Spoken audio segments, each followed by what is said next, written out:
In the last video, we introduced the ideas of reflection and refraction. In this video, we will see these ideas applied in the form of lenses and mirrors. Consider the light that reaches you when you look through a window. As light travels through the atmosphere and enters the window, it refracts or bends toward the normal. Then, as it exits, it refracts again. The rays then reach your eyes. Our visual system perceives the signal and deduces, based on the angle at which the light ray entered the eye, where it must have originated from. Like a window, a lens also refracts light. But unlike a window, a lens has a curved surface. That means the angle of incidence of the light changes at different points along the surface. A ray that strikes the lens close to its axis will be bent differently than one which strikes closer to the periphery. An ideal lens or mirror is thin and shaped like a parabola. You might remember from geometry that a parabola is a shape drawn with respect to a point called a focus. Parabolas have interesting refractive and reflective properties. If a ray of light reaches a parabolic mirror from one side in line with the axis, the mirror will reflect it so it passes through the focus. Vice versa, a ray of light that travels through the focus and then hits the mirror will travel parallel to the axis. If you look at the central axis of the mirror, the distance from the mirror's surface to the focus is called the focal length. There's another point called the center, which is located at twice the focal length. Here's an application of lenses, a projector. A projector is used to create an image on a projection screen that is a reproduction of a source.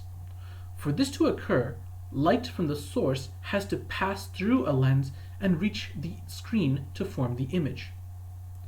If you've used a projector, you know that you have to adjust it until the image is focused. We can now explain what a focused image means in ray tracing terms. There are multiple rays of light that emerge from any point in the original source.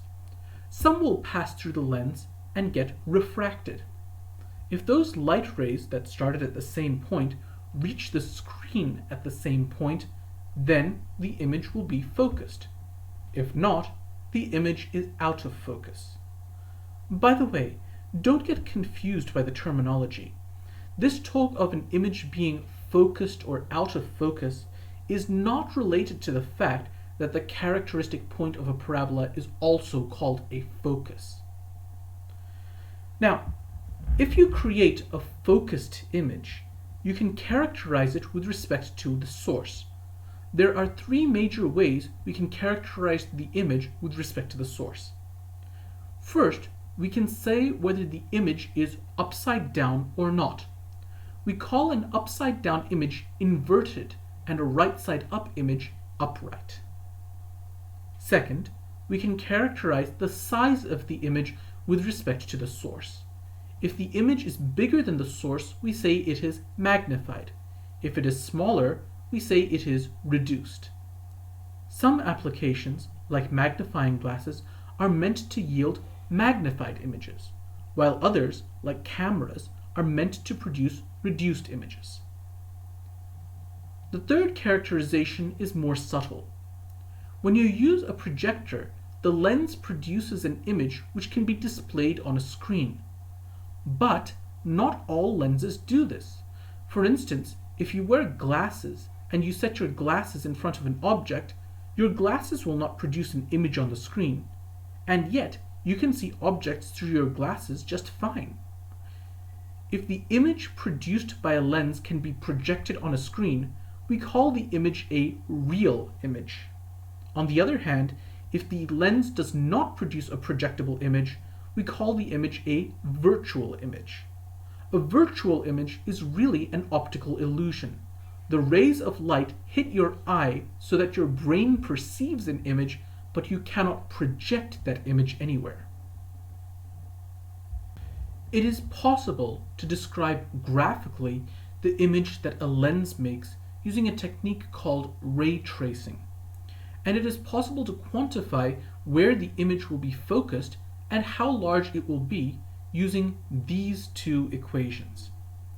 The top equation is called lensmaker's equation. It relates the distance from the object to the lens to the distance from the lens to where the image will be focused, given the focal length of the lens. The second equation is called the magnification equation. It characterizes how large the image will be relative to the original object and whether it will be upright or inverted. We will use both techniques with this converging lens. It has parabolic surfaces and a focal length of 0.1 meters. Let's place this arrow-shaped object at 0.22 meters. That's further away from the lens than its own center. We can graphically describe the position of the image as follows. The green ray starts at the tip of the arrow and travels parallel to the axis of the lens. When it strikes the lens will bend this ray so it travels through the focus on the opposite side. The purple ray starts at the tip of the arrow and travels through the midpoint of the lens. This ray reaches the lens perpendicular to the surface, so the lens will not bend it. It proceeds to the other side unchanged. Where these two rays intersect, the image will be in focus. We can see the image is smaller than the object and inverted. And because it is formed on the opposite side of the lens from the object, this image is projectable. You could place a screen there and see the image. The image is real. We can quantify these characteristics using lensmaker and the magnification equation. When we plug in all the known information, we get di, the distance from the lens to the image, to be 0.183 meters. This value is positive, which again corresponds to a real image. A negative di would correspond to a virtual image. The magnification can also be found. It is negative 0.83. Negative meaning that the image is inverted. A positive magnification corresponds to an upright image. And its absolute value is less than 1, which means the image is reduced. It is only 0.83 times the size of the original. An absolute value greater than 1 would correspond to a magnified image. We could repeat this analysis with the object at different distances from a converging lens. Say we place the object at the center. Then the image is also at the center and is the same size as the object. In fact, what we would find is, as the object gets closer to the lens, the image gets further away and larger. But this changes when the object is at the focus. Here, the two rays become parallel and the equations break down because of a division by 0. At this point, no image will be formed. When the object is closer to the lens than the focus, the rays will not intersect on the far side of the lens, so they don't form a projectable image. But if you were to see the rays, your brain would see an optical illusion. It would trace the rays backward and perceive an image on the same side of the lens as the object. This would be a virtual image. In the calculation, a virtual image corresponds to a negative value of di. We can also calculate that the image is magnified and upright. A diverging lens has the opposite curvature of a converging lens. It causes light rays to spread outwards rather than reaching a single point. A diverging lens, importantly, has a negative focal length.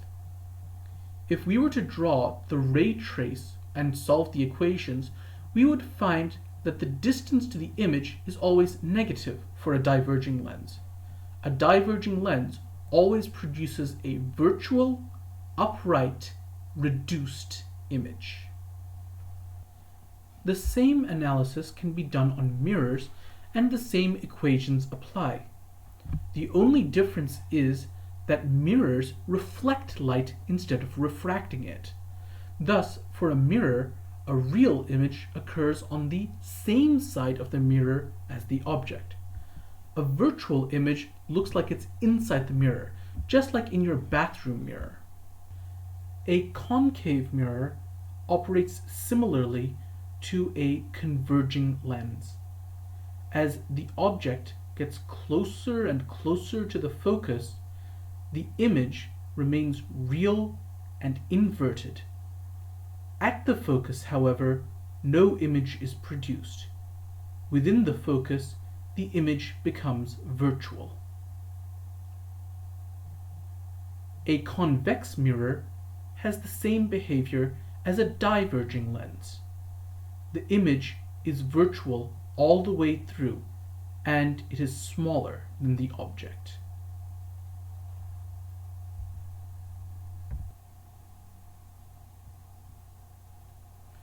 In the real world, lenses are rarely used singly. Usually, multiple lenses are used. A simple microscope, for instance, has at least two lenses. One is closer to the object and is called the objective lens. The other is closer to your eye and is called the eyepiece. Suppose we have a microscope where the objective lens has a focal length of 0.1 meters and the eyepiece has a focal length of 0.05 meters. The distance between the lenses is 0.35 meters, and we are looking at an object located 0.16 meters from the objective. What is the overall magnification? To solve this, we first determine where the objective lens forms its image. This is solved using Lensmaker's equation, and we can use the magnification equation to determine the magnification. So this characterizes the image created by the first lens. It is 0.27 meters away from the first lens, and it has a magnification of 2.67.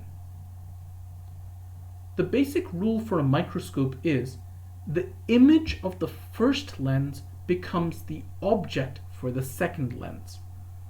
Since the image was formed 0.27 meters away from the first lens, and the two lenses are 0.35 meters apart, the image is 0.08 meters from the second lens.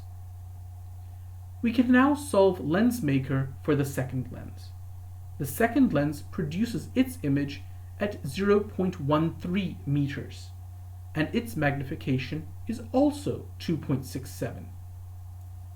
The overall magnification is the product of the two magnifications, or 7.11. In this video, we looked at the Lensmaker equation and applied it to lenses and mirrors. This is the fundamental equation that is used in a range of applications, from eyeglasses to cameras to telescopes, and it is a practical application of geometric optics.